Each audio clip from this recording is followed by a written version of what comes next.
Good evening, and welcome to This Week in Joe's Basement. I'm Joe, and this is my basement. I'd like to welcome you to This Week in Joe's Basement 93, The New Look, with sumptuous visuals, complete with a Roman ambiance, fleshed out by means of costume and props for a subtle touch. I'm proud of the guys. All departments of the show have been working furiously all day to bring you this feast for the eye and ear, to ring in the new year. Okay, better move on. We better get started here. Viewer requests are the first thing on my mind this week. First one comes by male, or perhaps I should say female, a young woman named Tush, who wrote to us a couple of weeks ago, who says that at the tender young age of 17 that she is my perfect woman here who can satisfy all my needs. She clearly has an idea of just what those needs are and aren't, I think. As she follows in the libidinous footsteps of first the soft and romantic yearnings of Deborah J. Paulson and her floral pattern stationery, onwards to the perverse strangeness and quirky unpredictability of Freedom and Enterprise, who will not tell me which is the man and which is the woman, but they both seem to have lustful thoughts for yours truly. And then Tush herself has offered herself more directly. I don't know what is next in this progression. Perhaps somebody who provides a return address. Anyway, so Tush begins off this offering. Dear Joe, it's your loving Tush. I've missed you so since last I've written. I've been extremely hurt, Joe. How can you not remember my name? You remember that tramp's name, but not mine. I really don't know what she's talking about. Maybe one of the other female fans, but that's the least of my worries at this point. Don't worry. I'll make sure you never forget my name. I'll write as often as I can, day and night, even when I'm in school. Oh, Joe, I want you so much. Can you just once, for me, wear a toga while reading your viewer mail? I'd be greatly honored to see your godly body in a toga and with a leaf crown on your head. Always ready to oblige. She provides a picture beneath here, and she says, that's me in the picture. It was taken in 1990. As you can see, she's standing a good distance from the camera, keeping us from getting a close look at her features. But looks like a cute little 17-year-old girl, like she claims. Surprising, actually. I mean, it could be like some 40-year-old garbage man, right? You never know. As you can see, the picture has my hand over my mouth now. Groovy, huh? Well, Joe, I'd better be your 93 queen. If I, Tush, am your queen, I would do anything to please your cast and crew. I'll wear my Burger King crown in pride. Well, Joe, I'm going to motor. Think of me, for I'll certainly be thinking of you. Love, Tush, Joe's Queen, 93. Anyway, all right. Well, I tell you what, Tush. I think fair competition goes straight out the window. You're Joe's Queen, 93. Congratulations. No further ado. Come on down. As we say here in the Chicago political system, I've fulfilled my end. Now let's see you fulfill yours. I have a larger crew than you probably think, by the way. Oh, right. Well, anyway. Right. Let's see if I can get my mind on other matters now.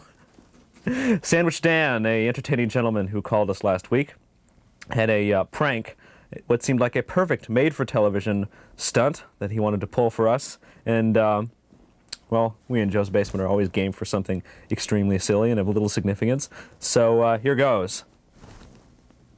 6, 5. Joe's Basement. Hi, is Joe's Basement? Yes, it is. Okay, 3, I have a roommate up here who's 6'1" tall, and he said if you would want to, he could stuff himself into an industrial site stuff. Hello?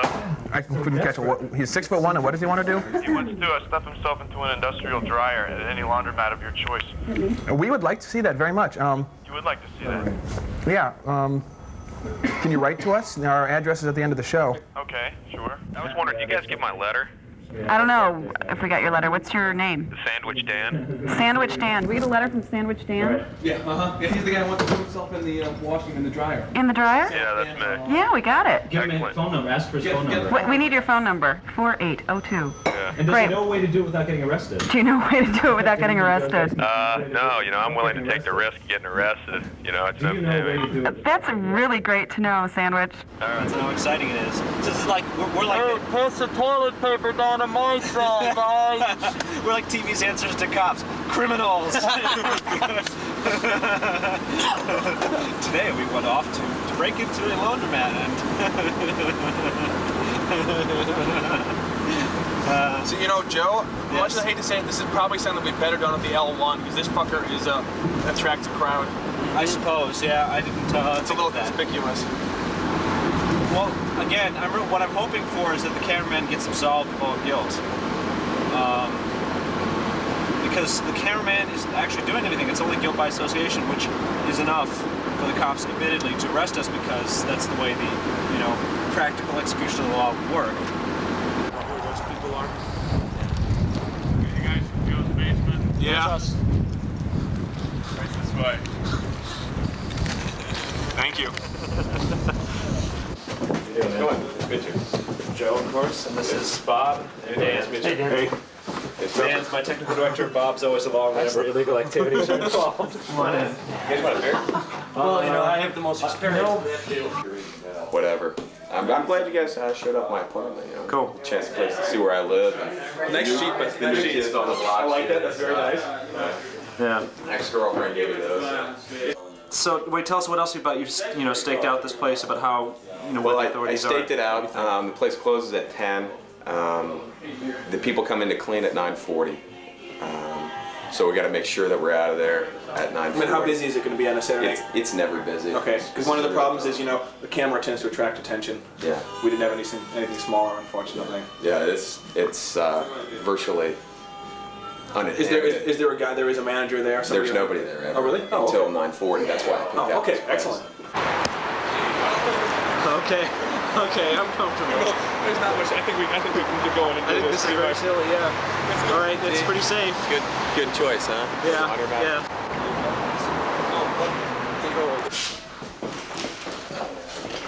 This is definitely doable. Okay, well, hop in. My friends actually think I practiced yoga for a while. To be able Bob, to why don't you do lookout? Okay, I'll just stand. I'll just stand behind you and do sort of blockage. go stretching out and get in this thing. Okay. I mean, this is definitely a nice size dryer. So Let's take a look at it empty. I just want to see what it looks like. I know the light, there's not enough light in there. Well, for the viewers at home, there's some flanges there on the side. And, I don't know, I think I'd just as soon stay outside and watch. Well, I'm sorry. It's definitely a crook in your back if you don't. You just move it over so I can find it. Excellent. Will you do the honors of shutting the... Yeah, certainly. Yes. Excellent. Okay. He's definitely in there. Okay, All right. Dan. I'm ready. You gotta see this. Quarter.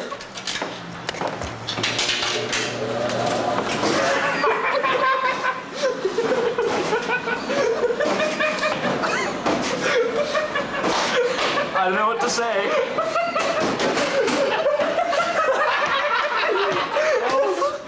Okay, hold on. Let me get my bearings real quick and go back in for round 2.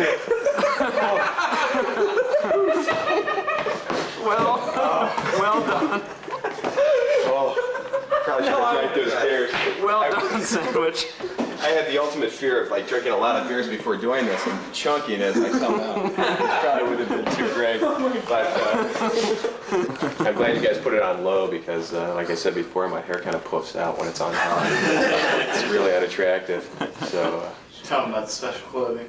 Oh yeah, actually the clothing's essential when you do a jump in the laundromat because you can't wear jeans because if you put the setting too high, you might singe yourself and get a burn that from the buttons that would scar you for life, and you would be definitely associated as a laundromat junkie for your entire life. So I have to wear the cotton pants, a light fitting shirt.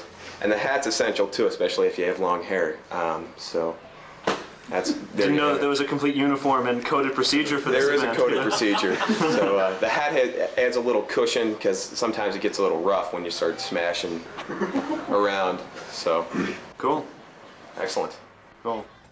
All right. That feels better.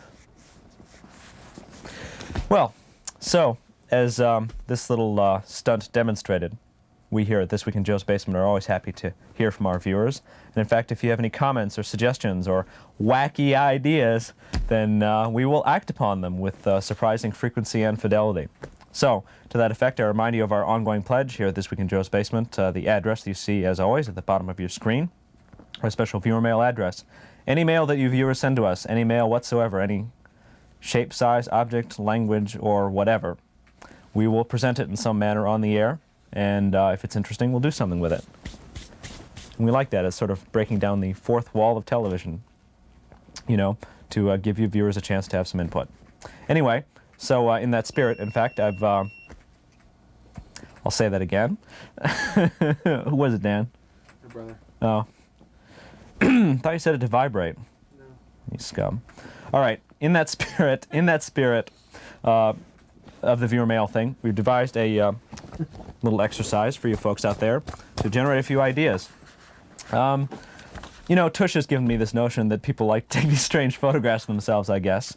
So what we'd like to get is, in fact, photographs, portraits of as many as possible of our viewers. We want to know what you look like. Kind of scary, I know, but you can submit it anonymously or something. We're not trying to track you down. I respect anyone's desire for privacy. But just as a little form of self-expression, I guess artwork is cool. Photographs, not necessarily, but say a photograph or a picture.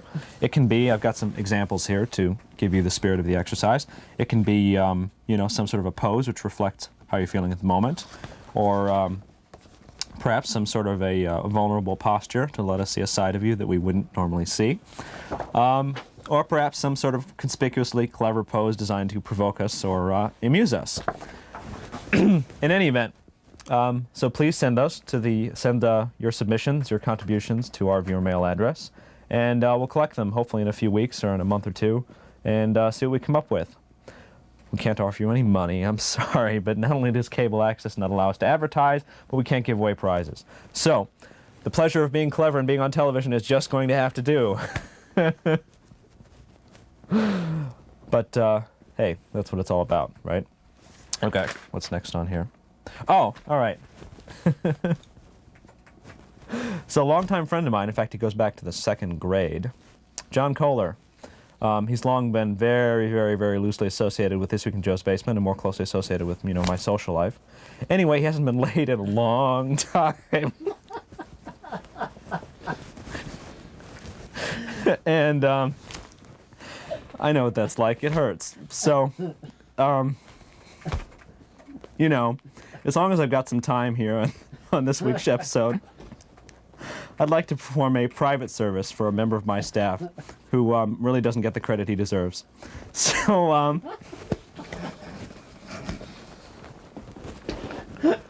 oh dear, this is more difficult than I thought it would be. Oh dear. So, for any of you ladies out there who are looking for a man, and we have a man who's looking for you, who thinks that the sort of woman who likes to watch regularly This Week in Joe's Basement has not already flipped the channel to another television show, perhaps the football game. Here is Michelle. who you'll all recognize, to give you the lowdown on my man John. Hi, this is my friend John. Lovely man. He's a very, very good friend of mine. And say hi, John. Hi. Right. 25 years old, grad student, kicking butt. And let's see, 5'8", and he weighs 140 pounds. Wow, that's pretty good. Looks good. Look at his muscles. Feel pretty good. Yeah, he's pretty in shape over here. Yeah, great. Yeah, he's great. He's got brown eyes. Social eyes. Yeah, lovely brown eyes. Yeah, you can see that. And hobbies. Hobbies include, he likes, what does he like? Cooking, riding a motorcycle, and going dancing. So if there's anybody out there, please, this man is so wonderful. He's a good friend of mine and does a good job. Please write to us at, you know where to write, This Week in Joe's Basement. Please. Thank you.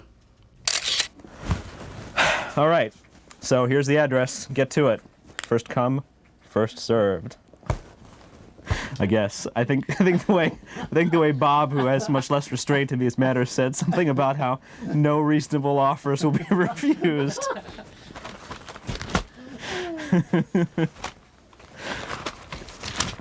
Joe's pimping service could get me into trouble. I don't know. I hope the guys at Cable Casting don't look too closely at this one.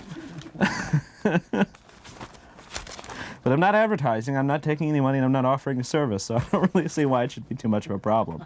It's that no reasonable offer thing. Oh, that. Well, all right. So, all right. Well, so, last August we had this great thing. We had this party. Is my crowd still on? There we go. We had this party to celebrate the coming and passing of our 50th episode, This Week in Joe's Basement. We were so surprised that we rented out this space called the Love Loft. And we had this bang up, drag out bash. And lots of people came, and some of them had seen the show before. And they drank a lot of our beer. And we got to meet a few of our viewers and fans, too, anyway. So people have been asking me whether we're going to have any more live events like that. And in fact, the answer, happily, is yes. And the next one that I can dutifully report upon is really something aimed mostly at the non-initiated. Uninitiated, I think, is the proper way to say that. The uninitiated folks to This Week in Joe's Basement. You understand what I mean. People who are not that familiar with the show. At the Documentary Film Society at the University of Chicago on Wednesday, February 17th at 8 p.m. at the address listed on the screen on 59th Street down here in the hood. There's going to be a Joe's Basement Greatest Hits show in crisp, clean, big screen video on a big, beautiful screen in their beautiful auditorium there with stereo surround basement sound. An hour-and-a-half long presentation, video plus a few surprises, a few live surprises, because I think hour and a half of This Week in Joe's Basement is more than anyone can withstand. It will provide an excellent and thorough introduction to the show for those of your friends who do not have cable, and for any of you, those of you really dedicated fans who may have missed some of our our classic period at this point. Come on down, check it out, and I think you'll enjoy it. So we'll be reminding you of that in the future. And as for the party, well, when the right party mood hits, we'll have a straight party. But the cast and crew of This Week in Joe's Basement will certainly be present at this event, and it definitely will be something different than your ordinary video screening. It will not be quite so passive, I assure you. Still working on the details. All right, so here we are. This is the end of 1992. It's been another interesting and eventful year. And, well, I couldn't get New Year's Eve, 11:30 to 12, that time slot again. I think they're still kind of seething over last time when I reset the clock 3 minutes back and made a bunch of people miss midnight. So, but I would like to offer a few end-of-the-year thoughts. Except I don't really have any. It's just the end of the year. However, what the end of the year really means for many of us, and certainly for me here at Joe's Basement, is I've got lots of extra shit I got to get rid of here. And I think the best way to express that is by holding up one of those things I need to get rid of, which is the dregs of the bottle. Oh, Jesus. Oh, dear. Okay. Thank you, Dan.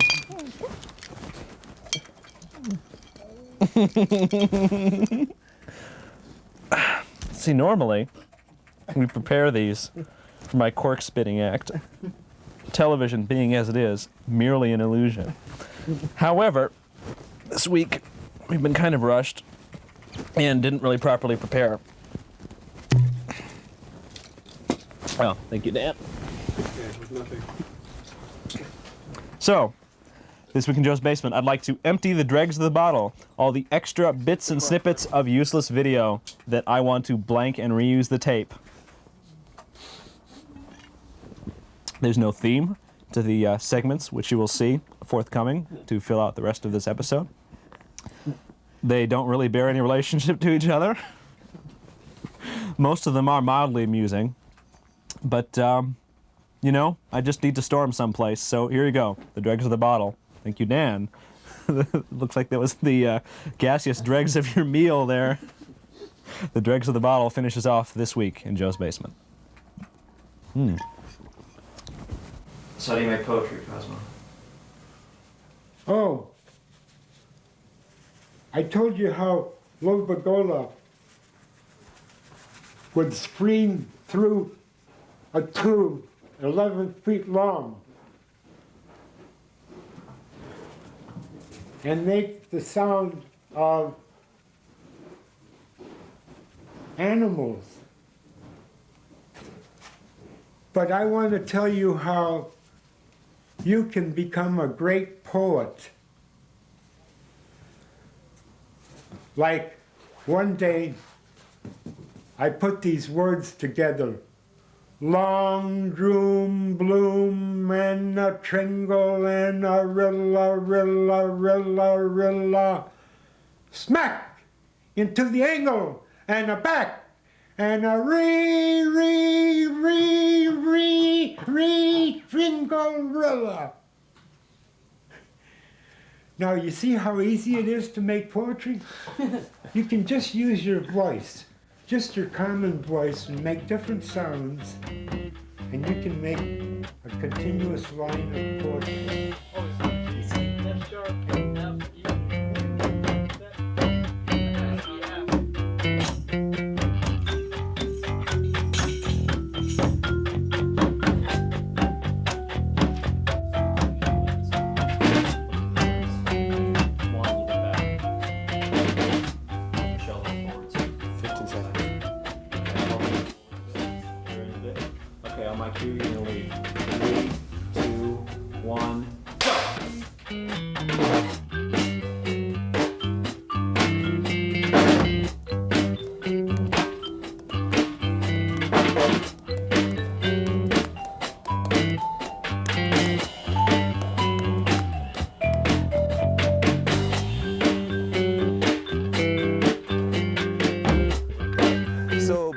We witness in our conscious beingness, in a sea of time and space, the events before us. That's the experience. That's our experience. Okay? Insight into the intimate relationship of mind/reality. Mind/reality. One's mind, one's reality. And I was very shy in those days because when I was in the first grade, my uncle bought me a little Lord Fauntleroy suit that I had to wear to school. And all the kids would throw rocks at me. And when they found out that my name was Cosmo, they even threw more rocks. But they were friendly once we got inside the school.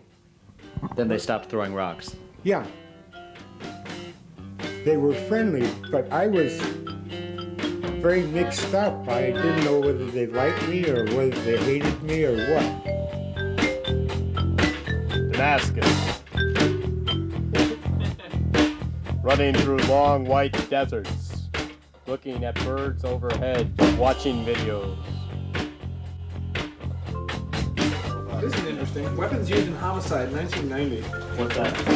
49.5% of them were handguns, 3.7% were rifles, 6.2% shotguns, 4.7% other guns with still unknown. 17.5% cutting instruments. 5.4% blunt objects. 5.6% hands and feet. And 7.5% other weapons. Wait, hands and feet. Well, what percentage were hands and feet? 5.6%.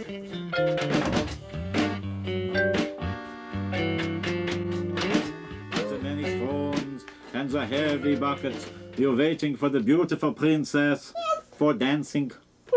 But you've got on no toy. This is fear, mein Schatz. So, how did you feel when you was carrying the heavy buckets of water all over the throne room without wearing the tie? I felt inadequate! But what? You have to what? Was? Forget it. Ask you something else.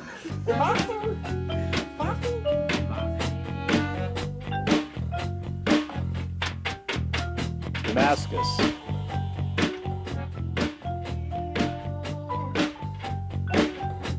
Damascus. Damascus.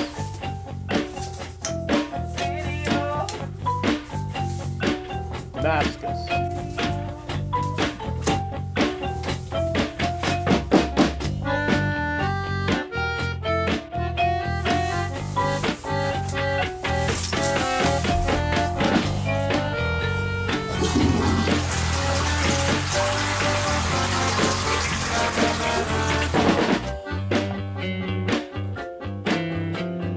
Damascus runs out in paper airplanes, flying over small bookshelves filled with cables. Looking at cable TV is a newfound future. Eating cable tea is a newfound spaghetti. Looking for small favors and small plastic handbags on Halloween. Damascus looks for his own personality in the small of a teacup in the middle of a large party.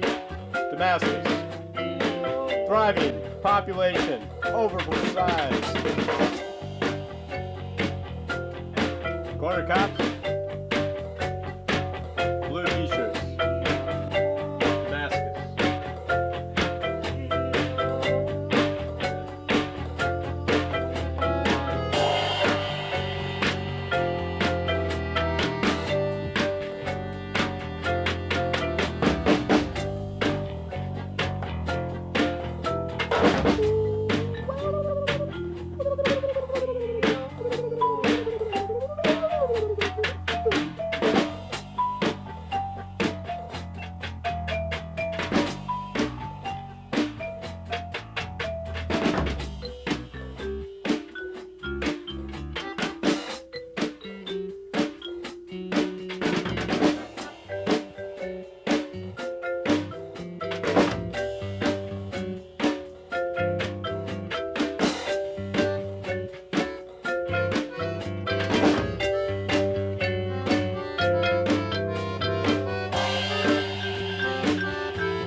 Damascus.